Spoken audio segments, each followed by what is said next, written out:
All right, video number 2, episode 2. We're at the shop. Let's get in there. Let's get working on the boat.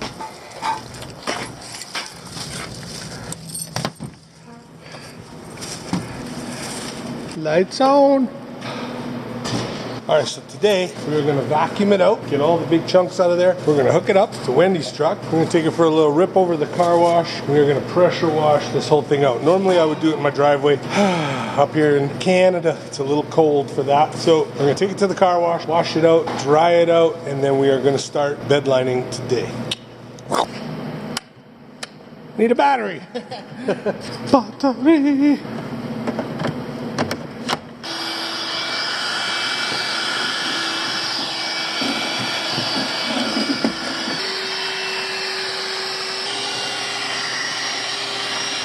Man.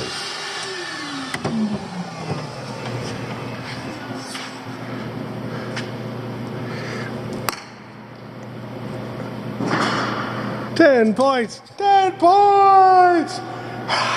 Eat your heart out, dude. Perfect. Okay.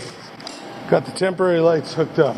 Trailer for the most part's been vacuumed out. Hooked up to the Yoda. Ready to go to the car wash, get this thing pressure washed, and ready to start bed lining. Let's get going. Let's get in the Yoda. Let's get on this. Oh. Spraying the boat down with foam was probably not the best idea.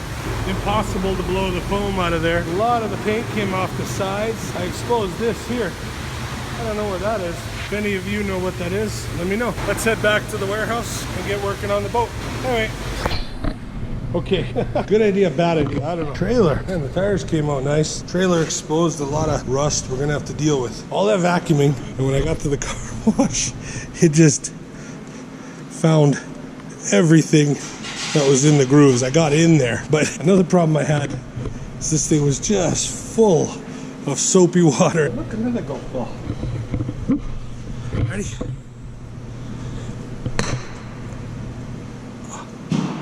Five points.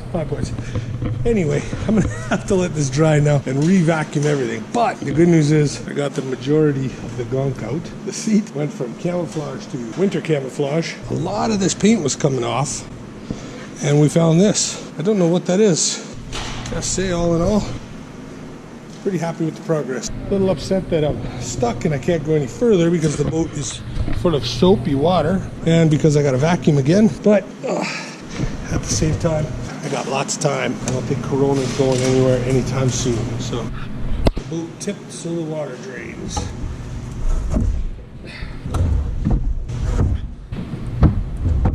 Just pine cones and mud. You're doing something with Paul B, baby. All right, guys.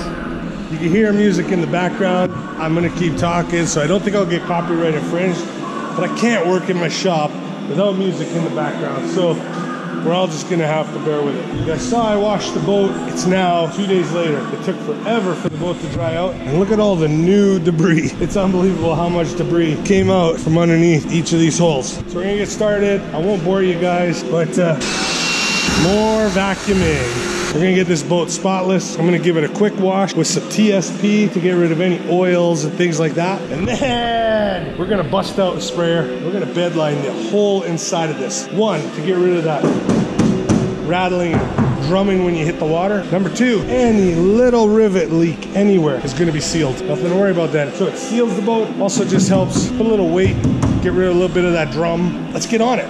Stick with me. Okay. We're done.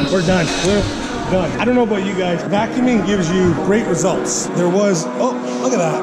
How did I miss all that? More to do. But anyway, what I'm getting at, do you guys like vacuuming? As important as it is, it's one of the things I just hate. I don't know why. Anyway, step 2. All right, as far as washing, PTS? No, that's good. TSP. Anyway, you put about, let's say, 1/4 of a cup into your bucket. Nothing toxic about it. It does a great job of breaking down grease. Just something as simple as a damp, well wrung out rag. And we're just gonna give every surface a quick wipe down. It's nothing fancy, just any oils that we don't want, we're just gonna get them off of here. I'll come back to you guys when the boat's all done being wiped out. Like I said again, I'm not going crazy. You don't want to soak it. You're just giving it a general wipe down, getting rid of any sort of loose, oily, whatever. I don't know what's on it. Now let's get ready for the bed liner. This is my favorite part. So what I choose to start out with, you know what? We are going to shut off the music. Okay, so what I choose to use, we won't show you the French because most of my viewers are American. Here's the product. Premium rubberized rocker guard. Before I apply this with the gun, here's the gun. You need to buy one of these that you just keep refilling with the bigger one. That screws onto the gun. But before we do that, we whip out the spray can. This is just to get in all the little nooks and crannies. So I'm gonna give that a spray. I'm gonna run to my local hardware store. Canadian Tire is where I get that stuff. And I'm gonna pick up another big jug of it because I'm gonna need at least a jug and a half. I think I pay around $40 a jug for that stuff. You guys let me know in your area what you pay. This is not a two-part. This will break down with gasoline and solvents. This is just for waterproofing. When we get to the gas tank area, we're going to do something different. But for now, let's lay down some spray. I'm not trying to make this coat pretty.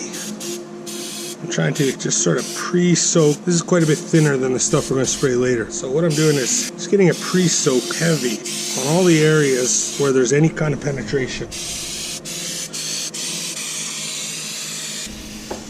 You guys get the gist. Shut off the camera, get back to you guys once everything's sprayed out. Going back to Canadian Tire sooner than hoped. I was able to get, with 3/4 of a used can, everything so far. Well, let's go to Canadian Tire. We're gonna pick up one more spray can and one more big jug. We'll get back here and keep going. Let's go. Well, what to do? I don't have to go to Canadian Tire. I do have big brand new one right here. Half one there, plus the little can's still pretty full. We'll just lay our first coat on heavy in the spots I missed with the small spray can. But let's get started. Yeah, let's get started. Okay guys, you're gonna need an air compressor. Mine is a hazard waiting to happen. Look here, that's the part that shuts it off before it gets too much pressure. Mine's broken. I just plugged it. So I've got to fill it up, watch the pressure gauge, shut it off, spray, turn it on, blah, blah, blah. Anyway, you're gonna need an air compressor, one with decent CFM.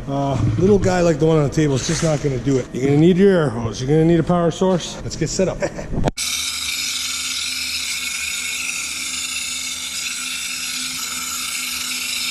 That's about the coverage you're gonna get per sort of fill. Anyway, let's get at it.